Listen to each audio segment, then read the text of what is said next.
Marvel Studios သည် Vision Quest တွင်ပြန်လည်ပါဝင်လာမည့် Ultron အကောင်းဆုံးပုံစံကိုဖော်ပြလိုက်ပြီးဖြစ်သည်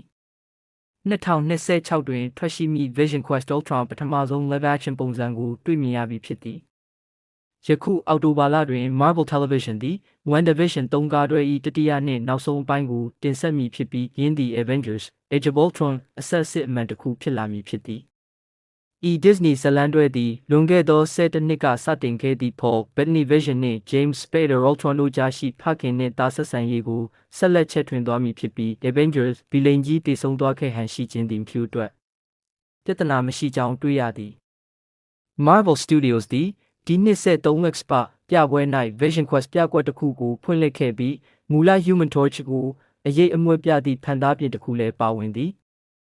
တက်ရောက်လာသူများကဤခေဟောင်းအစင်းမြင့်အိမ်တွင်ရှိ TV သည်တခါတရံချိုးယွင်းသွားတတ်ပြီး Ultron နှင့် James Spader တို့၏ MCU တို့ပြန်လည်ဝင်ရောက်လာသည့်ပထမဆုံး Live Action ပုံစံကိုဖော်ပြနေကြောင်းသတိပြုမိခဲ့ကြသည်ဖားမှတဆင်အနီးကပ်ကြည့်ရှုပါကပရိသတ်များအနေဖြင့်ဗီလိန်၏မျက်နှာကိုသူ၏ယဉ်နီးပြီးသားဆက်ရုပ်ကိုယ်ထဲနှင့်သူ၏အတန်တရုပ်ဆောင် Spader တို့ကြားတဝက်စီပိုင်းခြားထားသည်ကိုရှင်းလင်းစွာမြင်တွေ့နိုင်သည်ဒီမှာ Ultron အတွက်ကြီးမားသောဒီဇိုင်းပြောင်းလဲမှုဖြစ်ပြီးပရိသတ်များကြားသဘောထားကွဲလွဲမှုများဖြစ်ပေါ်စေခဲ့သည် The Blacklist နှင့် The Office တို့ဖြင့်လူသိများသောအသက်66နှစ်အရွယ်တရုပ်ဆောင်သည့် Vision စိတ်ကူးထဲတွင် Bettany နှင့်အပြန်အလှန်ဆက်သွယ်ကာယင်းတို့၏တင်းမာသောဖခင်နှင့်သားဆက်ဆံရေးကိုစူးစမ်းဖော်ထုတ်သွားမည်ဟုမျှော်လင့်ရသည် WandaVision နောက်ဆက်တွဲဇာတ်လမ်းသည်2015ခုနှစ် Avengers Age of Ultron ပြီးနောက်17နှစ်အကြာတွင် Ultron ပထမဆုံး Live Action ပါဝင်မှုဖြစ်နိုင်တော့လဲသူသည် Disney with Season တွင်အဓိကနေရာမှပါဝင်ခဲ့သည်အဆိုပါအတွက် Super Villain သည်ပထမရာသီအဓိကရန်သူဖြစ်ပါဝင်ခဲ့ပြီး Vision ကိုအောင်မြင်စွာသိမ်းပိုက်က Thanos ကိုတပ်ဖြတ်ပြီးလူသားများကိုဖျက်ဆီးရန်နှင့် Multiverse ကိုချိန်ချောက်ရန် Infinity Stone ကိုအသုံးပြုခဲ့သည် Ultron ဆက်ရုပ်တစ်ဝက်သည်သူ၏နောက်ဆုံး MCU တွင်ပါဝင်ခဲ့သည့်ပုံစံနှင့်တူညီနေပုံရပြီးသို့သောဇလန်တွဲတစ်လျှောက်ပြောင်းလဲသွားနိုင်သည်သူ၏မုတ်စိတ်မွေးနှင့်ကိုယ်ပိုင်ရုပ်သွင်းမှမူ Disney ဇလန်တွဲအတွက်ထပ်တိုးအသစ်တစ်ခုဖြစ်ကာ Budget ချွေတာရန်တစ်စိတ်တစ်ပိုင်းဖန်တီးထားခြင်းလည်းဖြစ်နိုင်သည်စိတ်ဝင်စားစရာကောင်းသည်မှာမုတ်စိတ်မွေးနှင့် Spader နှင့် Avengers ရန်သူ Android တို့ကြားပိုင်းခြားထားသည့် Ultron ပုံစံသည် Vision Quest ကိုစောင့်ကြည့်နေသူများအတွက်အသစ်ဆန်းတော့မဟုတ်ပေ Ultron Vision Quest Funko အယုတ်ကလေးသည်ပင်ဤထူးခြားသောစတိုင်ကိုလိုက်နာထားတော့လဲ Disney ဇာတ်လမ်းတွဲတွင်သူတကယ်တမ်းဤပုံစံဖြင့်ပါဝင်လာမည်ဟုတွေးထင်ရန်တော့ခက်ခဲသည်မျက်နှာတဝက်စီခွဲထားသည့်စတိုင်သည် WandaVision ကိုပြန်လည်သတိရစေသည်ယင်းတွင် Bettany Vision နှင့် Elizabeth Olsen Scarlet Witch တို့သည်တကယ် Avengers ဘဝနှင့်အတူအယောင် Westview ဇာတ်လမ်းကမ္ဘာတို့ကြားပိုင်းခြားခံခဲ့ရသည်ယင်းက WandaVision ကဲ့သို့ပင် Vision Quest နှင့်ယင်းတွင်ပါဝင်မည့် Ultron အခန်းကဏ္ဍသည်လည်းကမ္ဘာနှစ်ခုကြားပိုင်းခြားခံရမည်ဖြစ်ကြောင်းအရေးအမွေပြနေပုံရသည်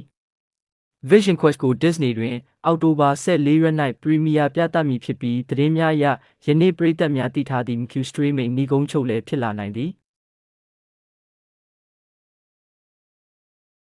Vision Quest သည် WandaVision ကဲ့သို့မော်ဆန်ဆန်လက်တွေ့ကမ္ဘာကိုကွေးညွတ်နိုင်မည်မဟုတ်တော့လဲသုံးကားတွဲတစ်လျှောက်လုံးပဲတင်ထက်နေသောကမ္ဘာနှစ်ခုကြားကွဲကွာမှုမျိုးရှိနေဦးမည်ဖြစ်သည် WandaVision သည်အစစ်အမှန် MCU အပြင် Westview Hacks တွင်အချိန်ကုန်ဆုံးခဲ့ပြီး Together All Along the Witches Rogue ကိုမိတ်ဆက်ပေးခဲ့က Vision Quest သည်စင်သေးစွဲစိတ်ကူးထဲတွင်သူ၏မှတ်ဉာဏ်များနှင့်လူသားဆန်မှုကိုပြန်လည်ရရှိရန်ကြိုးပမ်းရင်းအချိန်ကုန်ဆုံးမည်ဖြစ်သည် Vision သည် Madripoor, The Falcon and the Winter Soldier မှဥပဒေမဲ့မျိုးတွင် Ultron နှင့်ဆုံတွေ့မည်ဟုပရိသတ်များကြားသိထားပြီးဖြစ်ရာသူသည် Avenger ကောင်းလက်ရှိနောက်ထပ် Stark AI တစ်ခုမျှသာမဟုတ်ကြောင်းညွှန်းဆိုနေနိုင်သည်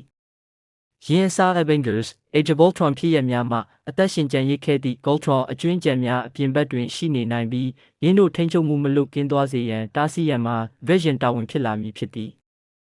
ဟုတ်ပါတယ် Ultron ပြန်လာခြင်းနဲ့ပတ်သက်ပြီးလူတိုင်းရဲ့စိတ်ထဲမှာရှိနေတဲ့မေးခွန်းကတော့သူဟာရေရှည်အတွက်ပြန်လာတာလားဒါမှမဟုတ် Vision ရဲ့တကူတော်ဇလန်းအတွက်တစ်ချိန်တစ်ခါပဲပြန်လာတာလားဆိုတာပါပဲအဖြေကတော့နောက်ပိုင်းချက်ဖြစ်နိုင်ချေများပေမဲ့ MCU ရဲ့ပုံမှန်ရန်သူတွေပုံမှုများပြလာစေဖို့အတွက် Ultron လိုဗီလိန်မျိုးကိုချန်လက်ထားဖို့ဆိုတာစဉ်းစားစရာတစ်ခုပါပဲဘာကြောင့်လဲဆိုတော့အဆိုပါ Android ဟာကာတွန်းစာမျက်နှာတွေထက်မှာ ပုံမှန်ပြန်လည်ပေါ်ပေါက်လာတတ်လို့ပါ WandaVision နှင့် Agatha All Along နှစ်ခုစလုံးသည်အလွန်ကောင်းမွန်သောတုံ့ပြန်မှုများကိုရရှိထားရာ Vision Quest တီတာအရေးအသွေးကိုတက်တည်ပြနိုင်မှာက Maxima မိသားစု၏၃ပိုင်းတွဲဇာတ်လမ်းသည် MCU အကောင်းဆုံး၃ကားတွဲဇာတ်လမ်းများထဲမှတစ်ခုဖြစ်လာရန်အလားအလာရှိသည်တို့ရာတွင်ထိုသို့ဖြစ်လာစေရန်ဇာတ်လမ်းဖန်တီးသူများ Jack Schafer မှ Terry Matalas တို့အပြောင်းလဲလုပ်ခြင်းနှင့် Avengers Secret Wars အတွက်အတိုင်းအတာတစ်ခုအထိအခြေခံအုတ်မြစ်ချခြင်းတို့ကြားတွင်အောင်မြင်စွာနှီးကုန်းချုပ်နိုင်ရန်လိုအပ်မည်ဖြစ်သည်